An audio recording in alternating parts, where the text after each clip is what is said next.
sehat, tetap stamina-nya kuat di rumah ya nak ya. Oke, ketemu lagi dengan Ibu Nindi, tetap setia membawakan mata pelajaran IPA. Sebelum kita memulai pertemuan kali ini, alangkah lebih baiknya kita berdoa bersama menurut agama dan kepercayaannya masing-masing. Berdoa, mulai.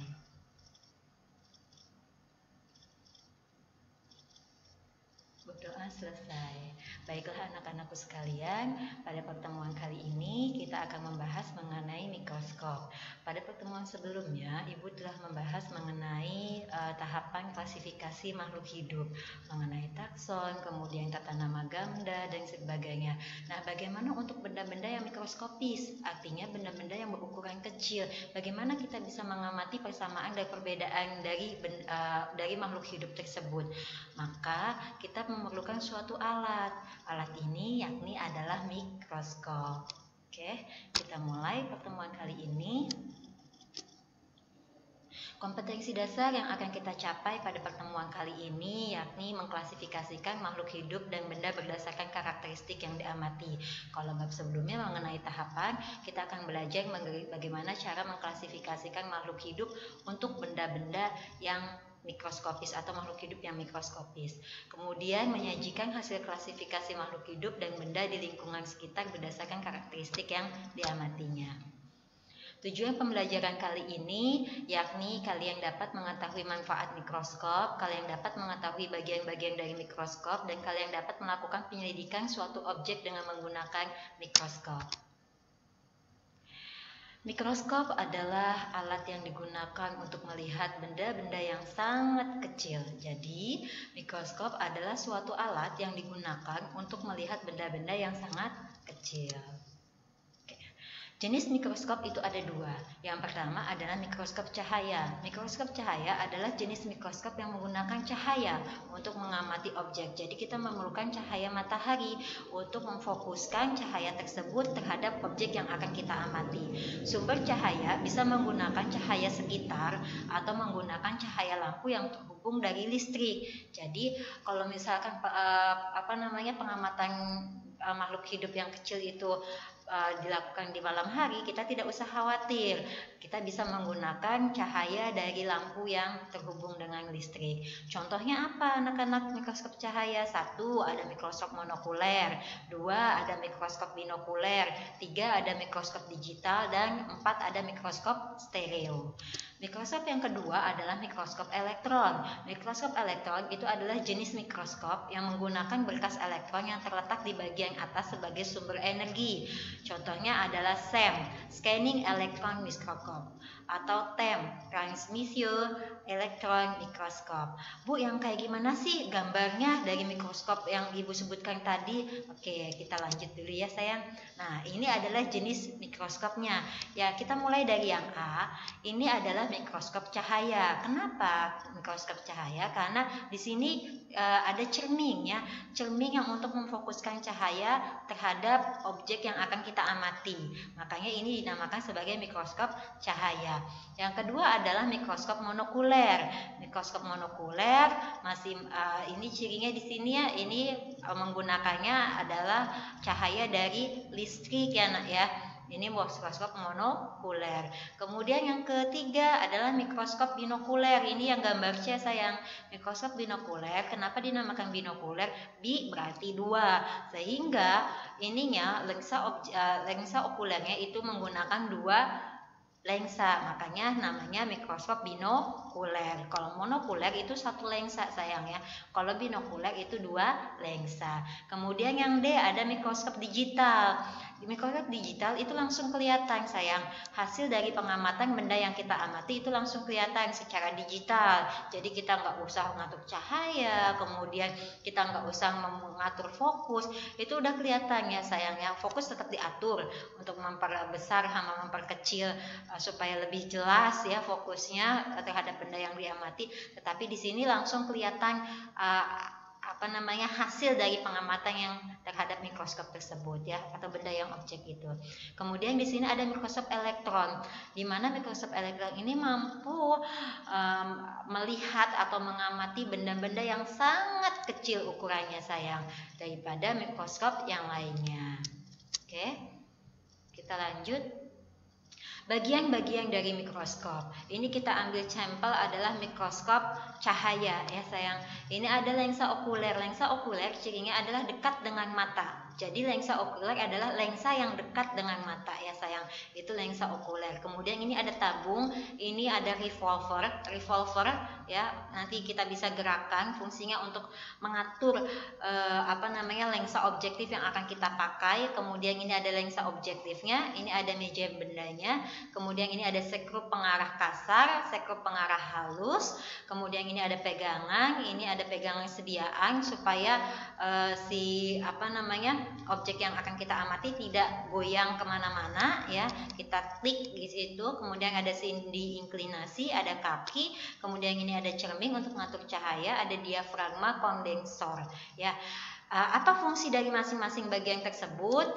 Maka kita bisa deskripsikan. Dari yang pertama, lensa okuler, Ibu sudah mengatakan bahwa lensa okuler berada dekat dengan mata. Fungsinya untuk apa? Memperbesar bayangan benda. Kemudian ada tabung mikroskop. Tabung mikroskop adalah sebuah tabung yang menghubungkan lensa okuler dengan lensa objektif. Kemudian ada revolver. Tadi Ibu sudah sebutkan bahwa revolver memiliki fungsi untuk memutar, mengganti lensa objektif yang digunakan dalam pengamatan. Apakah kita bisa menggunakannya perbesarannya cukup 5 kali, 10 kali, bahkan 25 kali. Kemudian ada meja mikroskop. Meja mikroskop tempat meletakkan objek atau preparat yang diamati. Kemudian ada klip menjepit preparat agar kedudukannya tidak bergeser ketika diamati. Kemudian ada kaki mikroskop, fungsinya untuk menyangga atau menopang mikroskop. Kemudian ada cermin yang mengarahkan cahaya pada objek. Kemudian ada diafragma mengatur intensitas cahaya yang masuk ke lensa objektif. Ada lengan mikroskop, pegangan pada saat memindahkan atau membawa mikroskop. Jadi kita kalau mau memindahkan mikroskop harus memegang lengan mikroskopnya ya. Kemudian ada pemutar halus untuk menggerakkan atau menjauhkan atau mendekatkan dan menjauhkan lensa objektif secara pelan dan halus. Kemudian memutar kasar, itu menggerakkan tubus ke atas atau ke bawah secara tepat. Ini adalah fungsi dari masing-masing bagian dari mikroskop. Bagaimana cara penggunaannya, Bu? Ibu punya video, kalian saksikan dengan sesama ya sayang. Ini dari Edu Plaza ya, dari YouTube Edu Plaza. Ibu ambil, kita perhatikan dengan sesama. Oke, cara menggunakan mikroskop. Alat tambahan ada mikroskop, ada kaca benda dan penutup pipet tetes, gelas dan hidrogilang. Kedua, ambil daun hidrogilang yang masih muda, kemudian letakkan daun tersebut ke dalam preparat ya. Ya, ambil daun yang paling muda.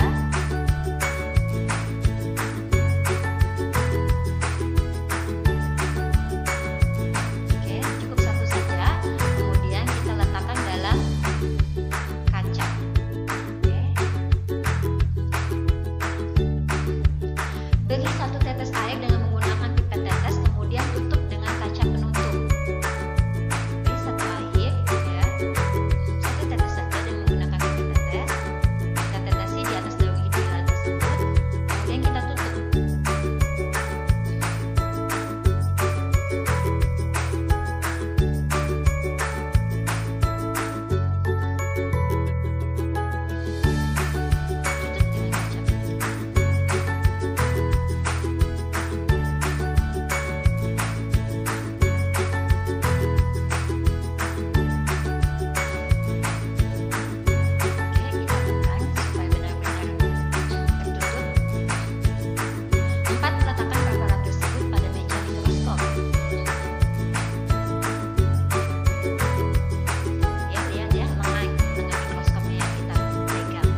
baru. Nanti kita akan coba bersama menggunakan mikroskop ya sayang.